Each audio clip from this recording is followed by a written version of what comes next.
Hello friends, this is Akanksha Singh. Welcome you on YouTube channel Way to JRF.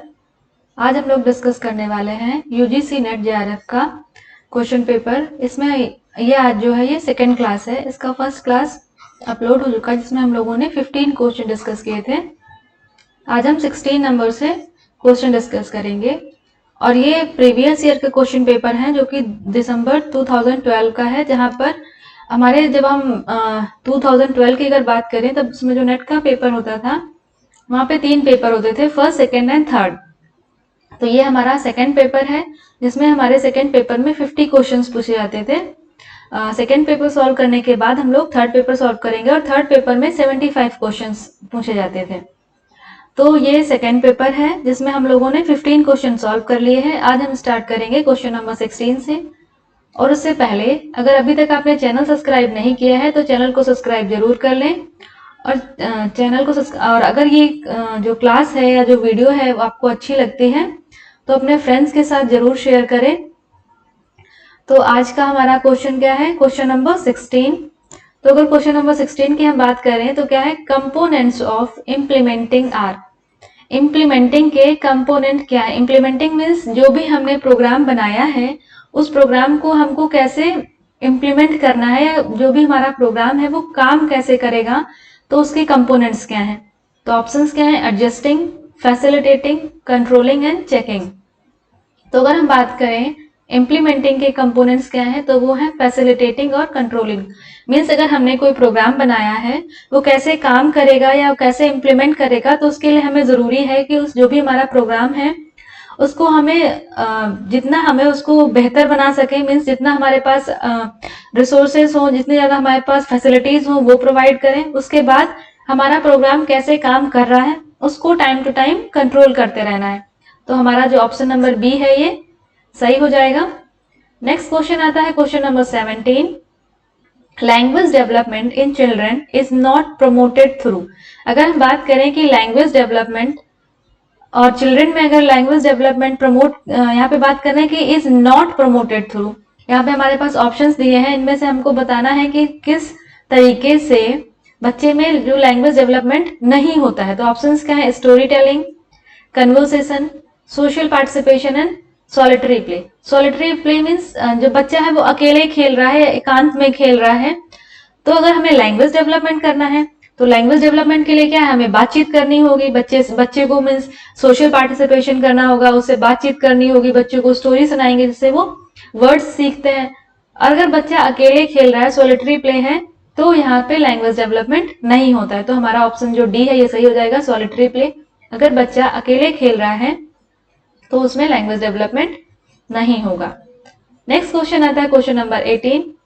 Aspects of good lesson plan. अगर कोई lesson plan बना रहा है कोई teacher तो उस लेसन प्लान में क्या क्या होना चाहिए, हम किस टाइप के लेसन प्लान को हम बोलेंगे कि वो अच्छा लेसन प्लान है। तो ऑप्शंस क्या है, objectives and appraisal, teachers activity, learning experiences, teaching ads, all of these. जो भी अगर कोई लेसन प्लान बनाया गया है तो जिस भी टॉपिक, कोई अगर टॉपिक है, जिस भी टॉपिक का लेसन प्लान बनाया गया है तो टॉपिक के ऑब्जेक्टिव्स होने चाहिए। ठीक है, अगर टॉपिक के ऑब्जेक्टिव्स होने के बाद उसमें कौन कौन सी चीजों का हेल्प लगेगा उस ऑब्जेक्टिव को पढ़ाने के लिए, तो वहां पे टीचिंग एड्स होने चाहिए।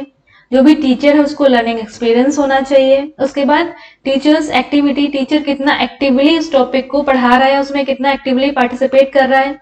और ऑल ऑफ इसके बाद जो भी टॉपिक था उसका लास्ट में इवेल्युएशन होना चाहिए कि जो टीचर ने जो टॉपिक बताया था उसको पढ़ाने के बाद उसने इवेल्युएट किया तो टॉपिक में जितनी भी चीजें पॉइंट्स थे वो सारे कवर हुए हैं या नहीं हुए। तो ऑल ऑफ दिस इसका करेक्ट आंसर हो जाएगा कि अगर कोई अच्छे लेसन प्लान की हम बात कर रहे हैं तो उसमें ऑब्जेक्टिव्स होने चाहिए, अप्रेजल्स होने चाहिए, टीचर्स एक्टिविटी होनी चाहिए, लर्निंग एक्सपीरियंस होना चाहिए, टीचिंग एड्स होने चाहिए। तो ऑल ऑफ दिस इसका करेक्ट आंसर हो जाएगा। नेक्स्ट क्वेश्चन आता है, which among the following are the community services offered is not the interest of public. Means यहाँ पे कुछ हमारे पास कम्युनिटी सर्विसेज दी गई हैं, इनमें से ऐसी कौन सी कम्युनिटी सर्विस है जो पब्लिक इंटरेस्ट की नहीं है। तो ऑप्शंस क्या है हमारे पास, protection, transport, social and communication. तो यहाँ पे हमें कम्युनिटी सर्विसेज की बात की गई है। तो प्रोटेक्शन हमारा एक कम्युनिटी सर्विस है, ट्रांसपोर्ट कम्युनिटी सर्विस है, communication is community service. But social, social क्या होता है, इसको हम बोल सकते हैं समाज या फिर एक कम्युनिटी। अब कम्युनिटी खुद ही कोई कम्युनिटी सर्विस तो होगा नहीं, तो सोशल जो है ये हमारा कम्युनिटी सर्विस नहीं है। सोसाइटी हमारी कोई सर्विस नहीं है, सोसाइटी एक ग्रुप है, ये कोई सर्विस नहीं है। तो सोसाइटी को हमें प्रोटेक्शन देना है, उनको ट्रांसपोर्ट देना है, उनके बीच में कम्युनिकेशन होते रहना चाहिए, ये सब हमारी कम्युनिटी सर्विसेज हैं। बट सोशल कोई भी कम्युनिटी सर्विस नहीं है, तो सोशल हमारा इसका करेक्ट आंसर हो जाएगा। नेक्स्ट क्वेश्चन आता है question number 20। The variance is, variance क्या है, directly proportional to the average squared difference between all pairs of observation. Means जितने भी हमारे पास ऑब्जर्वेशन थे, जैसे हमारे पास 10 ऑब्जर्वेशन है, इनका अगर हम इनका जो भी स्क्वायर है, स्क्वायर से हमारा जो वेरिएंस है वो डायरेक्टली प्रोपोर्शनल है। मीन्स अगर इनका स्क्वायर वैल्यू बढ़ रही है तो हमारी वेरिएंस की वैल्यू कम होती जाएगी। डायरेक्टली प्रोपोर्शनल मीन्स एक चीज बढ़ेगी तो एक चीज कम होगी। उसके बाद smallest when calculated from the mean, जब भी हमारा वेरिएंस हम मीन से कैलकुलेट करते हैं तो उसकी वैल्यू जो वेरिएंस की आएगी सबसे ज्यादा स्मॉल आएगी, सबसे कम आएगी। डिनोटेड बाय सिंबल सिग्मा, तो सिग्मा से ये वेरिएंस हमारा नहीं डिनोट किया था, तो ऑप्शन 3 हमारा गलत हो जाएगा। Described as the dispersion of the distribution, और वेरिएंस को हम डिस्पर्जन ऑफ डिस्ट्रीब्यूशन बोलते हैं। जैसे हम मीन, मोड, मीडियन को सेंट्रल टेंडेंसीज बोलते हैं, डिस्पर्जन ऑफ सेंट्रल टेंडेंसीज, वैसे ही वेरिएंस को बोलते हैं डिस्पर्जन ऑफ डिस्ट्रीब्यूशन। तो हमारा the variance is not denoted by symbol sigma, तो हमारा ये ऑप्शन 3 गलत हो जाएगा। उसके बाद में जो भी हमारे ऑप्शंस दिए ये सभी वेरिएंस के बारे में सही हैं। नेक्स्ट क्वेश्चन हमारा आता है असर्शन और रीजन का। असर्शन क्या दे रखा है, pasteurization in milk is done to destroy the microbes. Pasteurization क्या है, ये एक हीट ट्रीटमेंट प्रोसेस है, हीट ट्रीटमेंट है जो कि मिल्क में किया जाता है। तो इसका काम क्या होता है, मिल्क में जो भी माइक्रोब्स प्रेजेंट हैं इनको डिस्ट्रॉय करने का काम करता है पास्चराइजेशन। तो ये हमारा असर्शन तो सही है। रीजन क्या दे रखा है, it is tested for the presence of lactic acid in milk. तो मिल्क में लैक्टिक एसिड कब बनता है, जब मिल्क से कर्ड बनता है। और यहाँ पे हम बात कर रहे हैं मिल्क की, और मिल्क में हमने क्या पास्चराइजेशन कर दिया। जब पास्चराइजेशन हो गया है तो लैक्टिक एसिड तो मिल्क में होगा ही नहीं, तो हमारा असर्शन सही है और रीजन हमारा गलत है। तो A is true but R is false, तो हमारा सी वाला ऑप्शन सही हो जाएगा। नेक्स्ट क्वेश्चन आता है हमारा क्वेश्चन नंबर 22। असर्शन क्या दे रखा है, acute renal failure means the kidneys have failed suddenly. तो एक्यूट मींस होता है कि कोई भी चीज अचानक से जो चीज होती है उसको हम बोलते हैं एक्यूट। जैसे kidney, acute renal failure means kidney have failed suddenly, अचानक से किडनी ने काम करना बंद कर दिया है तो उसको हम बोलेंगे एक्यूट। जैसे अचानक से बहुत जोर से बुखार आ गया तो वो बोलेंगे उसको एक्यूट फीवर। तो ये हमारा असर्शन हमारा सही है। रीजन क्या दे रखा है, various toxins, severe blood loss या ट्रामा। अगर इसमें से कोई चीज होती है, जैसे हमने कुछ खा लिया उसमें बहुत ज्यादा टॉक्सिन्स थे, या फिर कुछ चोट लग गई जिसकी वजह से ब्लड लॉस ज्यादा हो गया, या कोई ट्रॉमा हो गया, ये सभी चीजें जो है किडनी की फंक्शनिंग को अफेक्ट करते हैं। तो हमारा यहाँ पे असर्शन और रीजन दोनों चीजें सही हैं कि अगर बहुत ज्यादा टॉक्सिन्स हमारी बॉडी में हो गए, या फिर सीवियर ब्लड लॉस हो गया, या फिर कोई ट्रामा हो जाता है, तो इन सब की वजह से हमारी किडनी पे इफेक्ट पड़ता है, जो कि हमारी किडनी की फंक्शनिंग को डाउन कर देता है, जिसकी वजह से किडनी के फेल्योर होने के चांसेस बढ़ जाते हैं। तो हमारा ऑप्शन बी जो है वो सही हो जाएगा, both A and R true. Next question आता है क्वेश्चन नंबर 23। असर्शन क्या है, invoice is a document that comes with supplies. Invoice एक डॉक्यूमेंट है जो हमारी सप्लाईज के साथ आता है। सप्लाईज मीन्स जो भी बायर ने कोई सामान मंगाया, उस सामान के साथ एक लिस्ट आती है, उसको हम इनवॉइस बोलते हैं। तो ये हमारा सही हो जाएगा, असर्शन हमारा जो है ये सही है। Cash payment has to be made on the basis of it, और यहाँ पे क्या दे रखा है कि कैश पेमेंट जो है वो हम इनवॉइस के बेसिस पे करते हैं, तो ये गलत है। कैश पेमेंट जो है वो हम रिसिप्ट के बेसिस पे करते हैं। और इनवॉइस क्या होता है, जैसे बायर ने कोई 10 सामान मंगाया तो हमारी इनवॉइस में इन सामान की लिस्ट दे रखी होगी, इन सामान का पूरा हमें डिटेल दे रखा होगा, उसको हम इनवॉइस कहते हैं। मीन्स बायर ने जो भी सामान मंगाया है उस सामान की जो डिटेल्स एक पेपर में दे रखी होती है उसको हम इनवॉइस बोलते हैं। तो हमारा असर्शन यहाँ पे सही है और रीजन हमारा गलत हो जाएगा। तो हमारा A is true but R is false. तो 23 हमारा सी ऑप्शन सही हो जाएगा। नेक्स्ट क्वेश्चन आता है question number 24, assertion and reason. Assertion क्या है? Both garment bias and true bias can be used for finishing neckline. देखो एक है गारमेंट बायस और एक है ट्रू बायस। ट्रू बायस जो होता है इसका एंगल हमेशा 45 डिग्री होता है और ट्रू बायस जो है सबसे ज्यादा स्ट्रेचेबल होती है, और गारमेंट बायस का एंगल 45 नहीं होता है। तो ट्रू बायस और गारमेंट बायस दोनों अलग अलग होते हैं। और अगर हम बात करें नेक फिनिशिंग की, तो नेक फिनिशिंग के लिए हमेशा ट्रू बायस यूज किया जाता है। तो हमारा असर्शन जो है ये गलत हो गया। Both have same amount of stretch. अभी हमने बात की कि जो ट्रू बायस है ये 45 एंगल से कट की जाती है और इसमें सबसे ज्यादा स्ट्रेच होता है। 45 से ज्यादा एंगल पे लाइक 60 एंगल पे कोई हमने बायस कट किया, कोई हमने 30 एंगल पे बायस कट किया, तो इनका स्ट्रेच, इनमें दोनों में जो स्ट्रेच है वो कम होगा। सबसे ज्यादा या मैक्सिमम स्ट्रेच की हम बात करें तो वो 45 डिग्री एंगल पे होती है। तो हमारा रीजन भी गलत हो गया। तो क्या हो गया? Both are false. Both assertion and reason are false. तो हमारा ऑप्शन ए सही हो जाएगा। नेक्स्ट क्वेश्चन आता है question number 25, cross dyeing and union dyeing are same. Assertion दिया है हमारा, इसमें देखो यहाँ पे हम दो डाई की बात कर रहे हैं, cross dyeing and union dyeing. काम दोनों का है डाई करना। क्रॉस डाई में क्या होता है, एक हमारा बाथ टब है, इसमें जैसे हमने लिया ब्लू कलर, हमने इसमें ब्लू कलर बना दिया, और जो कि किसके लिए अच्छा है या एक्सेप्टेबल है? एक्सेप्टेबल है कॉटन के लिए, ठीक है। और हमारे पास जो फैब्रिक है उसमें कॉटन प्लस वूल प्लस सिल्क का मिक्सचर है। अब हमने ये हमारा जो फैब्रिक था उसमें कॉटन वूल सिल्क तीनों फाइबर लगे हुए हैं, और इस वाले फैब्रिक को, जो ये मिक्सचर फैब्रिक है, इसको जो हम क्रॉस डाइंग टब में हम इसमें डिप करेंगे कपड़े को कलर लेने के लिए, तो कॉटन, वो कलर इसमें एक ही है ब्लू, जो कि कॉटन के लिए गुड है। तो कॉटन अपना अच्छा कलर इसमें एब्जॉर्ब कर लेगा। वूल हो सकता है उससे कम एब्जॉर्ब करे, हो सकता है सिल्क बिल्कुल भी ना करे। तो इसमें ये कहने का मतलब ये है कि एक यहाँ पे एक ही डाई बात होगा, उसमें वन सिंगल कलर होगा, और कपड़ा हमारे पास यहाँ पे जो होगा वो कपड़े में फैब्रिक जो है वो डिफरेंट डिफरेंट होंगे, और हर एक फैब्रिक जो है वो अपने अकॉर्डिंग कलर को एब्जॉर्ब कर लेगा। अब हर एक फैब्रिक जब अपने अकॉर्डिंग कलर को एब्जॉर्ब करेगा तो हमें मल्टी कलर फैब्रिक मिलेगा, यहाँ पे मल्टी कलर।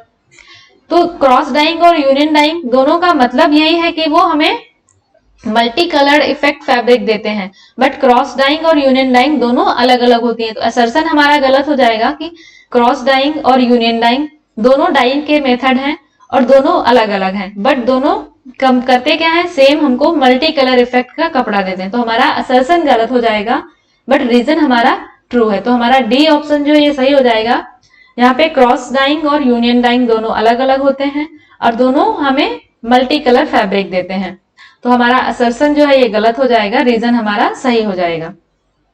नेक्स्ट क्वेश्चन आता है क्वेश्चन नंबर 26, जिसमें असर्शन क्या है, standing in a static posture is fatigue. एक पोस्चर में खड़े रहना ये फटीग का कारण हो सकता है, बिल्कुल सही है। किसी एक पोस्चर में देर तक बैठे रहना या एक पोस्चर में खड़े होकर देर तक काम करना, तो ये फटीग का कारण हो सकता है। असर्शन हमारा सही है।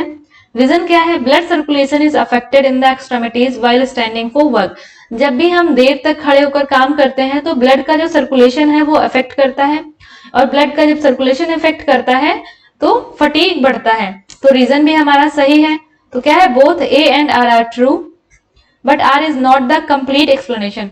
हमारा असर्शन भी सही है, हमारा रीजन भी सही है, बट रीजन में जो हमारा एक्सप्लेनेशन दिया गया है, एक्सप्लेनेशन सही दिया गया है, बट पूरा कंप्लीट एक्सप्लेनेशन नहीं दिया गया है। तो हमारा इसका ऑप्शन जो ए है ये सही हो जाएगा कि हमारा असर्शन भी सही है, हमारा रीजन भी सही है कि हम देर तक किसी एक पोस्चर में खड़े होकर अगर काम करते हैं तो उससे फटीग होता है, और अगर हम किसी भी एक पोस्चर में देर तक हैं, चाहे हम खड़े हों चाहे हम बैठे हों, तो उससे जो ब्लड का सर्कुलेशन है ये अफेक्ट होता है, और ब्लड का जब सर्कुलेशन अफेक्ट होता है तो ये भी एक रीजन हो सकता है फटीग का। तो assertion and reason both are true.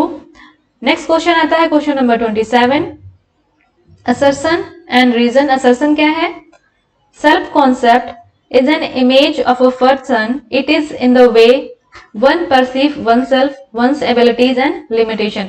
Self concept क्या है? एक इमेज है, मतलब कोई पर्सन है, उसका खुद के बारे में क्या सोचता है, खुद के बारे में क्या जानता है, खुद की एबिलिटीज को और जो उसकी एबिलिटीज है, लिमिटेशंस है, उनको कैसे पहचानता है, इसको हम कहते हैं सेल्फ कॉन्सेप्ट. सिंपली मीन्स जो भी पर्सन है वो अपने बारे में क्या सोचता है, कैसे सोचता है, अपनी एबिलिटीज को, अपनी लिमिटेशंस को कैसे मैनेज करता है या कैसे समझता है, ये होता है हमारा सेल्फ कॉन्सेप्ट. और असर्शन हमारा सही है.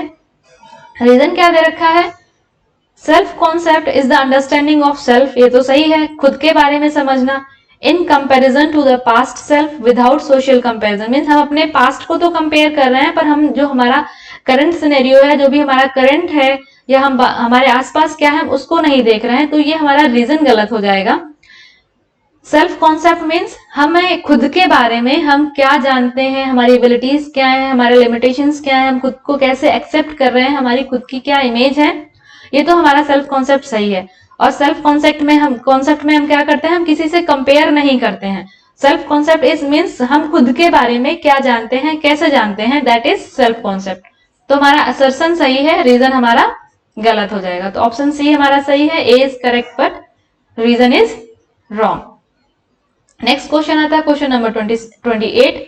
असर्शन क्या है? Home is the place for development of both sexes through equal opportunities. Both sexes means girl and boy. कोई जैसे कोई घर है, वहां पे बच्चे हैं, तो उनको डेवलपमेंट की प्रॉपर अपॉर्चुनिटीज मिलती है, इक्वल अपॉर्चुनिटीज मिलती हैं, चाहे वो गर्ल हो या बॉय हो. तो हमारा असर्शन सही है कि घर में जितने भी बच्चे हैं, चाहे वो लड़का हो या लड़की हो, दोनों को डेवलपमेंट के पूरे इक्वल अपॉर्चुनिटीज मिलती हैं. तो हमारा असर्शन सही है. रीजन क्या है? The personal and professional development of both sexes is not possible with in one home. ये गलत है. अब हमारा पर्सनल हो या हमारा प्रोफेशनल हो, ये सब कुछ हमारा मीन्स अगर हम घर पे हैं तो वहां पे हमारा पर्सनल और प्रोफेशनल दोनों टाइप का डेवलपमेंट जो है पॉसिबल है.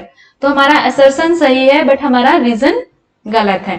तो बोथ क्या है? हमारा assertion is true but reason is false. तो हमारा ऑप्शन जो सी है ये सही हो जाएगा कि हमारा जब घर है, हमारे घर में जब बच्चे होते हैं, उनमें हम डिस्क्रिमिनेट थोड़ा ना करते कि नहीं ये लड़का है ये लड़की है, तो दोनों को डेवलपमेंट के बराबर चांसेस नहीं मिलेंगे.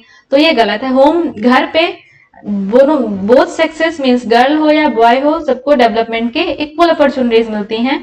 और यहाँ पे दिया है कि प्रोफेशनल और पर्सनल डेवलपमेंट में पॉसिबल नहीं है घर पे. तो ये गलत है. प्रोफेशनल हो या पर्सनल डेवलपमेंट हो, घर पे सबको इक्वल अपॉर्चुनिटीज मिलती है. तो ऑप्शन हमारा ए सी वाला सही हो जाएगा कि A is true but R is wrong. Next question है 29. असर्शन क्या है? Electronic media is a mass media. जो हमारा इलेक्ट्रॉनिक मीडिया है ये मास मीडिया है. ये सही है. मास मीडिया मीन्स एक कम समय में ज्यादा से ज्यादा एरिया को कवर करना या ज्यादा से ज्यादा लोगों तक अपनी बात को पहुंचाना, दैट इज मास मीडिया. तो हमारा असर्शन सही है. उसके बाद क्या दिया गया? All mass media are not electronic media. हमारा ये भी सही है. जैसे अगर हम बात करें टेलीविजन है, रेडियो है, इनको हम बोल सकते हैं इलेक्ट्रॉनिक मीडिया. लेकिन अगर हम बात करें न्यूज़पेपर है, बुक्स है, तो ये हमारे इलेक्ट्रॉनिक मीडिया नहीं है, बट ये भी मास मीडिया है. एक ज्यादा से ज्यादा चीजों को कवर करते हैं. जैसे पोस्टर है, कहीं कोई पोस्टर लगाया, अवेयरनेस पोस्टर लगाए, तो ये क्या? ये भी मास मीडिया है.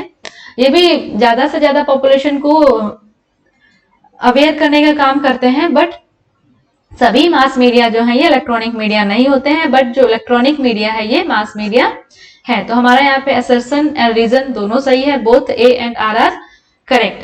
अच्छा, यहाँ पे क्वेश्चन है आपके लिए कि जो हमारा मास कम्युनिकेशन होता है, अगर हम बात करें मास कम्युनिकेशन में, तो यहाँ पे फीडबैक, जो हमारा फीडबैक है ये फास्ट होता है या डिले होता है, ये आपको बताना है. कि जो हमारा मास कम्युनिकेशन, जब भी हमारा कोई मास कम्युनिकेशन होता है, ग्रुप में डिस्कशन हो रहा है या किसी हम कोई लेक्चर दे रहे हैं, मास कम्युनिकेशन हो रहा है, तो वहां पे जो हमको फीडबैक चाहिए, ये फीडबैक हमारा फास्ट फीडबैक आता है या डिले फीडबैक आता है. तो ये क्वेश्चन है आपके लिए. नेक्स्ट क्वेश्चन आता है क्वेश्चन नंबर 30. असर्शन क्या है? The existence of correlation between two variables can be shown to exist only when there is a variability. Simple सी बात है. अगर वेरिएबल्स हैं तो वहां पे वेरिएबिलिटी होगी. अब जब वेरिएबिलिटी होगी तभी तो दो जो वेरिएबल्स हैं उनके बीच में कोरिलेशन होगा। तो यहाँ पे यही दिया गया है कि अगर हमारे पास वेरिएबल्स हैं और उनमें हमको वेरिएबिलिटी देखनी, अगर जो भी वेरिएबल्स हैं उनमें जब वेरिएबिलिटी है तभी उनके बीच में कोई ना कोई कोरिलेशन होगा। नेक्स्ट हमारा रीजन क्या दिया, if one of the variable is constant with no variability then the correlation of coefficient is not even defined. ये भी हमारा सही है कि हमारे पास दो वेरिएबल्स हैं, ठीक है, और एक वेरिएबल हमारा ऐसे चेंज होते जा रहा है बट दूसरा हमारा वेरिएबल कांस्टेंट है, तब भी हम इनके बीच में कोई जो हमारा रिलेशन कोफिशिएंट है, कोरिलेशन कोफिशिएंट है, उसको हम ढूंढ नहीं पाएंगे या डिफाइन नहीं कर पाएंगे। तो अगर वेरिएबल्स हैं तो इनके बीच में वेरिएबिलिटी होगी, अब जब वेरिएबिलिटी होगी तभी इनके बीच में कोरिलेशन कोफिशिएंट बनेगा। तो हमारा असर्शन सही है। रीजन में क्या दिया है कि अगर हमारा कोई एक वेरिएबल कांस्टेंट हो जाए, तो अगर एक वेरिएबल कांस्टेंट हो गया तब हम इसमें से हमारा जो कोरिलेशन कोफिशिएंट है उसको हम डिफाइन नहीं कर पाएंगे। तो हमारा both A and R correct but R is the correct explanation. तो हमारे यहाँ पे असर्शन और रीजन दोनों सही हैं और रीजन में हमारा जो है ये एक्सप्लेनेशन है वो करेक्ट एक्सप्लेनेशन है।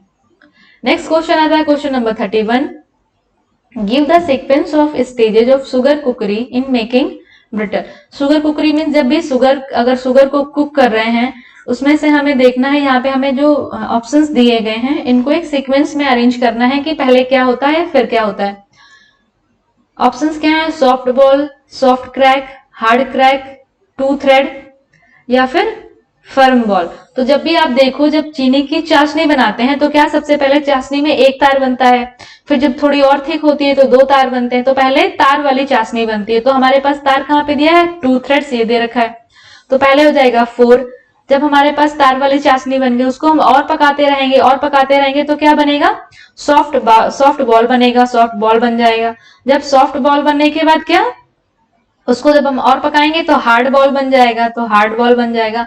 हार्ड बॉल बनने के बाद उसमें पहले थोड़ा सा क्रैक आएगा, जब उसको और पकाएंगे तो उसमें थोड़ा सा क्रैक आएगा, उसके बाद फिर हार्ड क्रैक आएगा। तो 4 1 5 2 3 4 1 5 2 3 हमारा बी ऑप्शन सही है कि जब हम चीनी की चाशनी बना रहे हैं उसको अगर हम चीनी को देर तक पकाते रहेंगे तो पहले चाशनी कैसे एक तार की चाशनी बनेगी, फिर दो तार की चाशनी बनेगी, फिर वो और गाढ़ी होती जाएगी, थोड़ी और गाढ़ी होके वो सॉफ्ट बॉल जैसी बन जाएगी, फिर वो हार्ड बॉल जैसी बन जाएगी। अब हार्ड बॉल में किसी हार्ड चीज को हम तोड़ेंगे पहले तो उसमें पहले छोटा सा क्रैक आएगा, पहले छोटा क्रैक आएगा, फिर हम उसको और तोड़ेंगे तो वो उसमें बड़ा क्रैक आ जाएगा। तो हमारा जो ऑप्शन बी है ये सही हो जाएगा। जो क्वेश्चन था आपके लिए ये था मास कम्युनिकेशन। अगर हम मास कम्युनिकेशन हो रहा है तो वहां पे जो हमारा फीडबैक होता है, तो फीडबैक ये हमारा डिले होता है यहाँ पे मास कम्युनिकेशन में या फिर फास्ट फीडबैक होता है। तो ये आपको बताना है कमेंट सेक्शन में आंसर करके। और आज हम लोग 31 क्वेश्चन से डिस्कस करेंगे, नेक्स्ट पार्ट में हम लोग 32 क्वेश्चन से डिस्कस करेंगे। और अगर आपको क्वेश्चंस अच्छे लग रहे हैं या वीडियो क्लासेस पसंद आ रही हैं तो यूट्यूब चैनल को सब्सक्राइब जरूर करें और अपने फ्रेंड्स के साथ ज्यादा से ज्यादा शेयर करें। मिलते हैं नेक्स्ट वीडियो में, तब तक के लिए wish you all the very best, good luck, bye bye.